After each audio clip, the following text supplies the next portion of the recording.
Hey guys, welcome to emission classes. तो I hope कि last video आपको सब समझ में आ गई होगी। तो इसमें हम लोग देखेंगे मैथमेटिकल मेथड दो वेक्टर्स के रिजल्टेंट को फाइंड आउट करने का, ठीक है ना। और ऑफ कोर्स हाँ, हम उस वेक्टर जो रिजल्टेंट वेक्टर होगा अपना, उसका मैग्नीट्यूड भी फाइंड आउट करेंगे और उसका डायरेक्शन भी फाइंड आउट करेंगे। क्योंकि वेक्टर को फाइंड आउट करना मतलब वेक्टर का कंप्लीट इन्फॉर्मेशन कब होगा, जब उस वेक्टर का हमें मैग्नीट्यूड भी पता हो और उस वेक्टर का हमें डायरेक्शन भी पता हो, ठीक है। तो आइए देखते हैं इसे कैसे फाइंड आउट करेंगे। तो सबसे पहले यहाँ पे कुछ गिवन इन्फॉर्मेशन है। There are two vectors, vector A and vector B, ठीक है ना, and angle between them is theta. तो जाहिर सी बात है, हमें सपना तो आएगा नहीं रिजल्टेंट क्या है। हमें कुछ डाटा दिए जाएंगे और उन डाटा के बेसिस पे हमें कुछ कैलकुलेशंस करने होंगे, उससे हमें रिजल्टेंट का पता चलेगा, ठीक है। तो ये देखो, ये इन्फॉर्मेशन हमें दिए हुए हैं। वेक्टर ए का जो मैग्नीट्यूड है उसे हम लोग रिप्रेजेंट करते हैं मॉड ए से, और वेक्टर बी का जो मैग्नीट्यूड होगा उसे मॉड बी से। तो ये वेक्टर के मैग्नीट्यूड को शो करने का, रिप्रेजेंट करने का एक तरीका है, ठीक है ना। मैंने आपको पहले बता रखा है शायद, और नहीं बता रखा है तो आप जान जाओ। कोई भी वेक्टर अगर आर दिया हुआ है, आर एक वेक्टर है, तो इसका मैग्नीट्यूड को हम लोग ऐसे आगे मॉड लगा देंगे तो ये उसका मैग्नीट्यूड बताएगा, ठीक है ना। ये एक स्केलर वैल्यू होगा, ये 5, 10, 8 ऐसा कोई एक नंबर आएगा, ठीक है। तो दो वेक्टर दिए हुए हैं ए एंड बी, और दोनों के बीच की एंगल है थीटा। ये इन्फॉर्मेशन हमें गिवन है, इसके बेसिस पे हमें रिजल्टेंट फाइंड आउट करना होगा। मैंने यहाँ पे इसलिए लिख दिया कि मॉड ए मॉड बी हम आगे कैलकुलेशन में यूज करेंगे, ठीक है ना। तो अब देखो, ये दोनों ए और बी मैंने यहाँ बना रखा है, और यहाँ देखो इससे मैंने मॉड ए कह रखा है क्योंकि इस लेंथ को हम लोग, इसके मैग्नीट्यूड मॉड ए से रिप्रेजेंट करते हैं, इस लेंथ को हम लोग मॉड बी से रिप्रेजेंट करते हैं, ठीक है ना। तो मॉड से हम लोग क्या, इस वेक्टर के लेंथ को, लेंथ का मतलब क्या है, मैग्नीट्यूड, ठीक है ना। इसके मैग्नीट्यूड को, वेक्टर के मैग्नीट्यूड को हम लोग उसके लेंथ से रिप्रेजेंट करते हैं जो कि मॉड ए है। तो मैं ये कह रहा हूँ कि इस वाले लाइन का लेंथ हम लोग कह सकते हैं मॉड ए, और इस वाले लाइन का लेंथ हम लोग कह सकते हैं मॉड बी, ठीक है। अब इसकी हमें रिजल्टेंट फाइंड आउट करनी है। दोनों के बीच की एंगल थीटा गिवन है, ठीक है। तो आपने ट्रायंगल लॉ पढ़ा होगा, हम उसका थोड़ा यहाँ पे यूज़ करेंगे और उसकी हेल्प से हम लोग फिर कैलकुलेशन करेंगे। तो सबसे पहले क्या करता हूँ, मैं इस वेक्टर को मैं ऑर्डर में लिख देता हूँ। ऑर्डर में यहाँ पे मैंने इस वेक्टर को लिख दिया, ये आपका वेक्टर बी, ठीक है। और अब मैं एक लाइन ड्रॉ करता हूँ फर्स्ट वेक्टर के टेल से सेकंड वेक्टर के हेड तक, और ये लाइन जो है यही अपना रिजल्टेंट है, और इसे, इस लेंथ को मैं मॉड आर लिख देता हूँ, ठीक है। ये रिजल्टेंट है और इस लेंथ को मैंने मॉड आर लिख दिया, ठीक है। चलो, ये वेक्टर आर है, ये वेक्टर आर है, बट जब हम इसकी लेंथ की बात करेंगे तो हम इसे मॉड आर लिखेंगे, ठीक है। चलो, इसी लेंथ को हमें फाइंड आउट करना है। तो इस लेंथ को हम लोग फाइंड आउट करेंगे अपना कुछ ज्योमेट्रिकल कैलकुलेशन लगा के, और उसे समझना जरूर, क्योंकि एग्जाम्स में कई बार डेरिवेशन भी आएंगे कि डिराइव कीजिए दो वेक्टर के सम का फॉर्मूला क्या होगा, दो वेक्टर के एडिशन का फॉर्मूला, ठीक है। तो ये डेरिवेशन को समझना, और बहुत ही आसान है, हम लोग बहुत ही सिंपल। आई होप कि आप सबको पाइथागोरस थ्योरम पता होगा, और हम वही पाइथागोरस थ्योरम से इसकी लेंथ निकालेंगे, ठीक है ना। इस वाले लाइन की, वेक्टर आर की लेंथ निकालेंगे। तो आइए एक फिगर बनाते हैं, अच्छा सा बड़ा सा फिगर, इसमें सबको क्लियरली समझ में आए, ठीक है, कोई कन्फ्यूजन ना रहे, क्रिस्टल क्लियर होना चाहिए कॉन्सेप्ट ये, ठीक है। तो अब हम क्या करेंगे, इस वेक्टर को मैं शिफ्ट कर देता हूँ, कहाँ पे, इस वेक्टर को मैं शिफ्ट कर देता हूँ वेक्टर ए के हेड पे। मैंने यहाँ शिफ्ट कर दिया। ट्रायंगल लॉ के अनुसार ये वाला जो रेड लाइन है, फर्स्ट वेक्टर के टेल से लास्ट वेक्टर का हेड, ये लाइन अपना रिजल्टेंट है। इस लेंथ को हमने कितना लिख दिया, मॉड आर, ये लेंथ अपना है मॉड आर। अब ये एंगल थीटा है, ठीक है ना। पहले ए और बी के बीच का एंगल थीटा दिया हुआ था, इसका क्या मतलब है, इसका मतलब है कि ये एंगल भी आपका थीटा हो जाएगा, ठीक है। अच्छा, ये लेंथ तो मॉड बी ही है, बी को ही हमने यहाँ शिफ्ट कर रखा है, तो ये लेंथ कितना है, मॉड बी। अब हम वेक्टर आर का लेंथ फाइंड आउट करना चाह रहे हैं, तो हम क्या करते हैं कि हम एक इस पॉइंट से परपेंडिकुलर ड्रॉ करते हैं नीचे की तरफ, ठीक है। हम एक परपेंडिकुलर ड्रॉ करते हैं इस पॉइंट से नीचे की तरफ, ये हमने ड्रॉ कर दिया परपेंडिकुलर, ठीक है।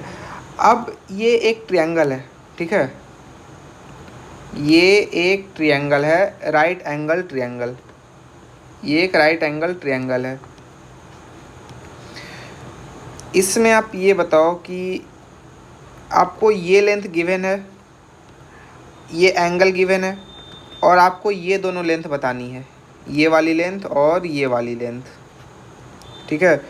तो क्या ये आप बता सकते हो ट्रिगोनोमेट्री से? अगर आपने पढ़ा था तो ठीक है, नहीं पढ़ा था तो मैं आपको यहाँ पे साइड में थोड़ा सा एक्सप्लेन कर देता हूँ।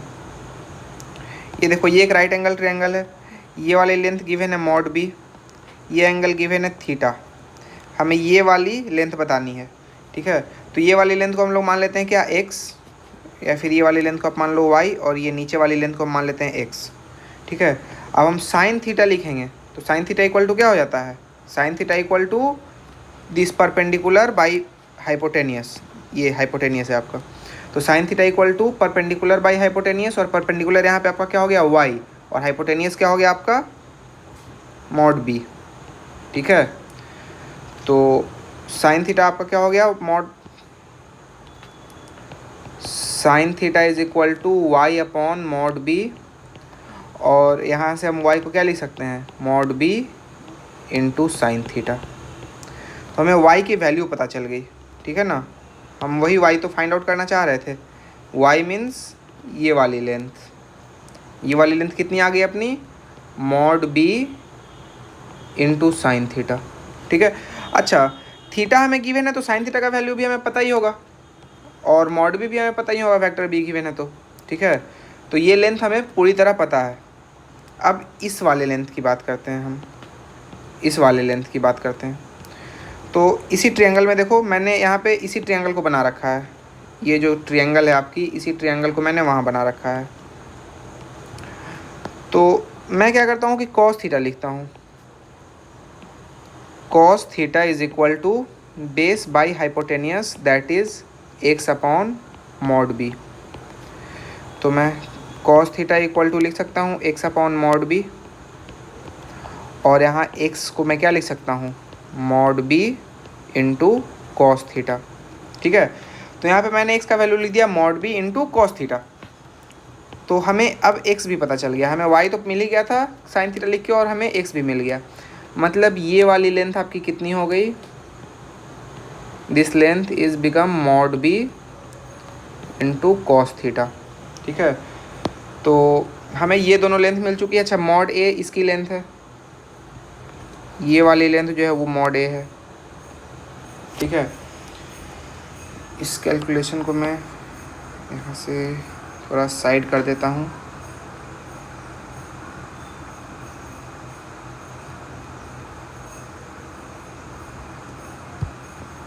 चलो तो अब आप यहाँ पे क्लियरली देख सकते हो, एकदम ध्यान से देखना मन की आंखों से, ये एक बड़ा सा आपको राइट एंगल ट्रायंगल दिख रहा होगा। अबे यार बन जा ट्रायंगल, हाँ। तो यहाँ पे ये आपको एक राइट एंगल ट्रायंगल दिख रहा होगा, ठीक है ना, जिसका हमें बेस का लेंथ पता है, परपेंडिकुलर का लेंथ पता है, पर यह हाइपोटेनियस का लेंथ नहीं पता। तो हमें पता है कि ये एक राइट एंगल ट्रायंगल है, हमें बेस पता है, हमें ये परपेंडिकुलर पता है। तो क्या हम हाइपोटेनियस नहीं निकाल सकते हैं पाइथागोरस थ्योरम से? बिल्कुल निकाल सकते हैं, ठीक है। तो हाइपोटेनियस का स्क्वायर इक्वल टू क्या होता है perpendicular square plus base square. तो हाइपोटेनियस का वैल्यू क्या हो जाएगा, हाइपोटेनियस का वैल्यू हो जाएगा under root of perpendicular square plus base square, ठीक है। हाइपोटेनियस क्या है अपना, ये वाला रिजल्टेंट मॉड आर है। तो मॉड आर इक्वल टू मैं क्या लिख सकता हूँ, दिस परपेंडिकुलर का स्क्वायर मतलब मॉड बी साइन थीटा का whole square, mod B sine theta का होल स्क्वायर प्लस ये जो लेंथ है अपना, ये पूरा वाला लेंथ, इस लेंथ का होल स्क्वायर। तो ये लेंथ क्या है, ये लेंथ है mod A plus mod B cos theta, इसका होल स्क्वायर, ठीक है। तो ये हो गया आपका perpendicular square plus base square, और इस पूरे का हमें क्या लेना होगा, इस पूरे का हमें लेना होगा अंडर रूट, यही होगा आपका रिजल्टेंट। तो अब आप देखो यहाँ पे हमारा रिजल्टेंट हमें मिल चुका है, और ये एक बहुत ही गंदा सा एक एक्सप्रेशन आ रहा है। तो हम लोग इसे थोड़ा कैलकुलेट करके सिंप्लीफाई करने की कोशिश करेंगे ताकि हमें याद रखने में आसानी हो। आप इसे भी याद रख सकते हो डेफिनेटली, ये आपका फॉर्मूला बन चुका है, बट हम लोग इसे सिंप्लीफाई करते हैं जिसे याद करना आसान हो। तो आइए सिंप्लीफाई करते हैं इसे अब मैं इस कैलकुलेशन को हटा दे रहा हूँ। तो चलिए इसे हम लोग सिंप्लीफाई करते हैं। मैं LHS में मॉड आर ऐसी चीज रहने दे रहा हूँ, ये अंडर रूट है, ये क्या हो जाएगा, ये हो जाएगा mod B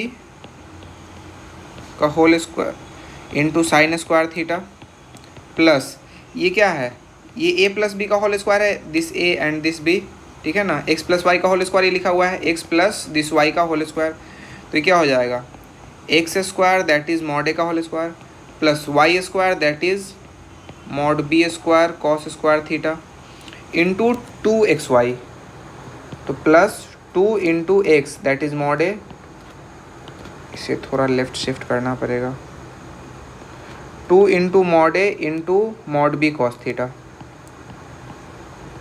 mod B cos theta, ठीक है। तो ये मैंने इसे किया, अब आइए इसे और सिंप्लीफाई करते हैं। तो मैं इसे ऐसे लिख देता हूँ, mod B square sine square theta plus, इसे मैं इसके पास लिख रहा हूँ, mod B square cos square theta plus mod A square plus 2 into mod A into mod B into cos theta. अच्छा हाँ, ये सारा जो है वो अंडर रूट में है, ठीक है, इसे ऐसे ही मत समझ लेना, स्टेप 1 में भी अंडर रूट में था, यहाँ पे भी ये अंडर रूट में ही है, और एलएचएस में आपका वही मॉड आर है।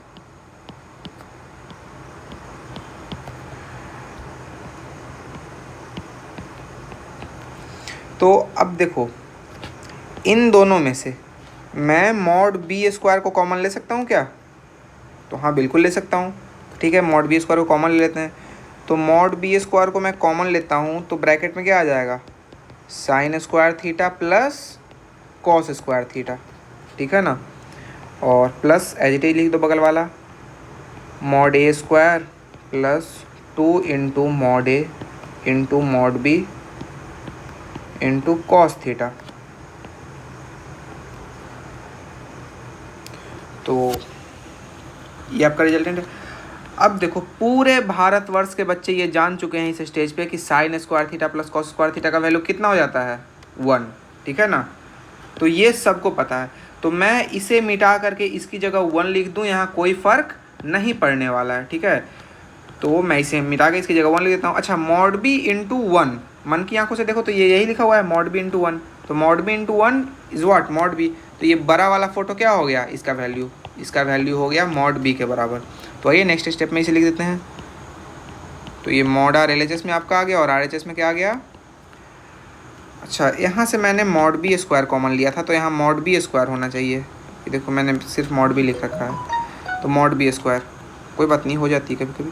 तो ये क्या आ जाएगा, मॉड बी स्क्वायर प्लस, इस वाले फ़ोटो को मैंने क्या लिख दिया, mod B square plus mod A square, जो आगे लिखा है ये एज इट इज हमने लिख दिया, plus 2 into mod A into mod B into cos theta, और इस पूरे का अंडर रूट।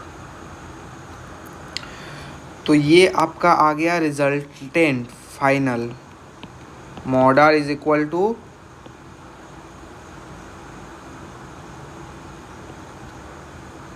ये under root mod A square plus mod B square plus 2 into mod A into mod B into cos theta, ठीक है।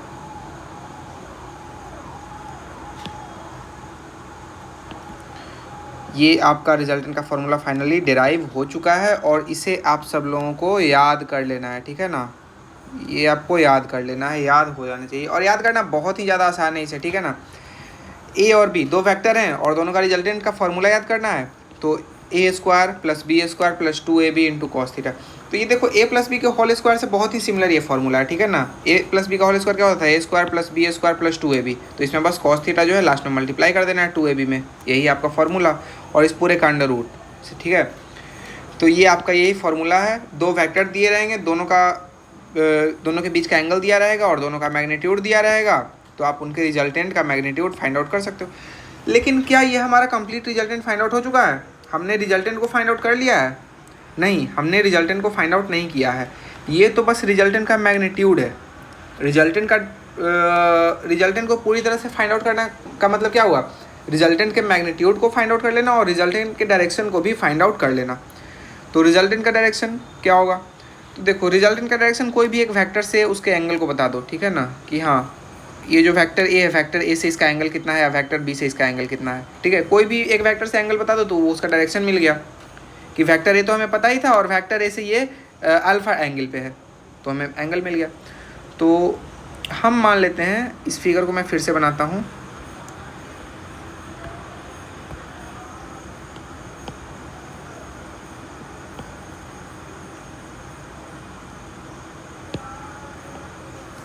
इस figure को मैं फिर से बनाता हूँ एंगल फाइंड आउट करने के लिए, ठीक है। तो एंगल फाइंड आउट करना कोई ख़ास बात नहीं है, बहुत ही सिंपल है, ठीक है। तो इस एंगल को मान लो मैंने कह दिया ये एंगल है, एंगल ए के साथ अल्फ़ा, ये सॉरी वेक्टर ए के साथ अल्फ़ा एंगल बना रही है। जो रिजल्टेंट है, रिजल्टेंट अपनी वेक्टर है, ये वेक्टर ए के साथ अल्फ़ा एंगल बना रही है। तो tan अल्फ़ा को मैं क्या लिख सकता हूँ, मैं tan अल्फ़ा को क्या लिख सकता हूँ। सबसे पहले एक ट्रायंगल है, तो ट्रायंगल में tan थीटा क्या होता है, tan theta is perpendicular by base, ठीक है। तो परपेंडिकुलर बाई बेस, परपेंडिकुलर यहाँ पे है मॉड बी साइन थीटा और बेस कितना है, ये mod A plus mod B cos theta, ये पूरी लेंथ, यही तो बेस है अपनी, ठीक है। तो tan अल्फ़ा को क्या लिख दो, mod B sine theta upon mod A plus mod B cos theta. तो यही आपकी आ गई tan अल्फ़ा की वैल्यू। अच्छा, tan अल्फ़ा की वैल्यू मिल जाना मतलब अब आप अल्फ़ा निकाल लोगे, अल्फ़ा फाइंड आउट हो जाएगा यहाँ से, ठीक है ना। साइन थीटा मिले या थीटा का वैल्यू मिल जाए, दोनों का बात बराबर है, साइन थीटा मिल जाए तभी आप थीटा निकाल लोगे, ठीक है। तो इसी तरह अगर जैसे कि मैं आपको कहता हूँ साइन थीटा का वैल्यू है 1/2, तो आप कह दोगे कि भैया थीटा इसका जो है 30 डिग्री होगा, क्योंकि साइन 30 का वैल्यू 1/2 आपको पता है, ठीक है ना। तो इसी तरह से आप यहाँ पे tan अल्फ़ा मिलने पे अल्फ़ा की वैल्यू निकालोगे। अब किसी के माइंड में ये है कि चलो साइन थीटा का वैल्यू आपने 1/2 कहा, तब तो हमने निकाले कि एक स्टैंडर्ड वैल्यू था, हमने याद कर रखा है कि साइन 30 1/2 होता है, साइन 30 डिग्री 1/2 होता है। लेकिन अगर आप साइन थीटा की वैल्यू दोगे 0.367, तब मैं कैसे निकालूंगा थीटा। तो ये आपको क्वेश्चन में दिए ही नहीं जाएंगे, ठीक है ना, ये आपके सिलेबस में पढ़ना ही नहीं है, इस तरह में आप थीटा कैसे निकालोगे, ठीक है। और अगर आपके क्वेश्चन में आगे कहीं पे बाय द वे ऐसा सिचुएशन आ गया, तो आप थीटा को सीधा लिख दोगे ऐसा, साइन इनवर्स 0.367, बस इसी इतना ही, यही आपका आंसर हो गया। इससे ज़्यादा कुछ नहीं लिखना है थीटा का वैल्यू, ठीक है। अच्छा, ये साइन इनवर्स जो ये साइन का पावर -1 नहीं है, ये बेवकूफ़ी मत करना, ठीक है ना। दिख रहा है कुछ वैसा ही कि जहाँ पे हम लोग पावर लिखते हैं वहाँ उसकी जगह -1 लिख रखा है, बट हाँ इसे हम लोग पढ़ते हैं साइन इनवर्स, और ये आपको 12th में पढ़ना है, 12th के एक मैथ के चैप्टर में इनवर्स ट्रिग्नोमेट्रिक फंक्शन, तो वहाँ पे आप इसके बारे में और ज़्यादा जानोगे। अभी के लिए आपके सिलेबस में ये नहीं है, और जहाँ पे भी आ जाए थीटा का वैल्यू ऐसा लिख देना। तो उसी तरह अगर अल्फ़ा का वैल्यू लिखना हो तो यहाँ पे अल्फ़ा इक्वल टू आप लिख सकते हो tan इनवर्स, ये पूरा लफड़ा, ये जो भी लफड़ा है ये यहाँ लिख दो, mod B sine theta upon mod A plus mod B cos theta, ठीक है। यही आपका अल्फ़ा हो गया, ठीक है। तो जाहिर सी बात है इस तरह से याद रखना ज़्यादा आसान है, वैसे आपको जो ज़्यादा आसान लग रहा है आप वो वैसे याद रख सकते हो। इसे हटाओ यहाँ से। तो अब आप वेक्टर जो आपका फाइनल वेक्टर है रिजल्टेंट, उसका मैग्नीट्यूड भी आपको मिल चुका है और उसका डायरेक्शन भी आपको यहाँ पे मिल चुका है, ठीक है ना। तो आपने दो वेक्टर के हेल्प से उसके रिजल्टेंट का पता लगा लिया, ठीक है ना। तो ये डेरिवेशन आई होप कि आपको सबको समझ में आया हो, नहीं समझ में आया तो आप पूछ सकते हैं, डाउट पूछने की फैसिलिटी दी गई है, ठीक है। आप ग्रुप में भी पूछ सकते हैं, यहाँ पे भी पूछ सकते हैं। तो ये था वेक्टर एडिशन, और नेक्स्ट क्लास में हम लोग इस पे बेस्ड कुछ क्वेश्चन करेंगे ताकि ये कॉन्सेप्ट और भी ज़्यादा क्लियर हो जाए, क्योंकि ओवरऑल एप्लीकेशन क्या आपका क्वेश्चन मैं कितना भी पढ़ा दूँ, अगर आपसे आईआईटी के या जेईई मेंस के एडवांस के क्वेश्चन नहीं सॉल्व हो रहे हैं तो आपका पढ़ना बेकार है, ठीक है, आप कहीं भी पढ़ रहे हो। तो सबसे मोस्ट इंपॉर्टेंट पॉइंट है क्वेश्चन एप्लीकेशन, और जाहिर सी बात है रियल लाइफ में भी आप जो भी कॉन्सेप्ट पढ़ते हो उसका एप्लीकेशन से ही आप रियल लाइफ में साइंस की प्रोग्रेस होती है, ठीक है ना। आपने कोई भी एक वेब चैप्टर है, पूरा वेब चैप्टर पढ़ लिया और पूरा वेब में आपने पीएचडी कर ली और आपको मोबाइल फ़ोन बनाना नहीं आ रहा है, तो फिर आपका एजुकेशन बेकार है। आप प्रैक्टिकल लाइफ में कुछ ऐसा डिवाइस नहीं बना रहे हो जिससे कोई हेल्प हो सके हमारे डेली लाइफ में, ठीक है। तो हमें ओवरऑल प्रॉब्लम प्रैक्टिस में ही जाना है, ठीक है। तो आज के लिए बस इतना ही, बाकी मिलते हैं हम लोग नेक्स्ट क्लास में। Thank you.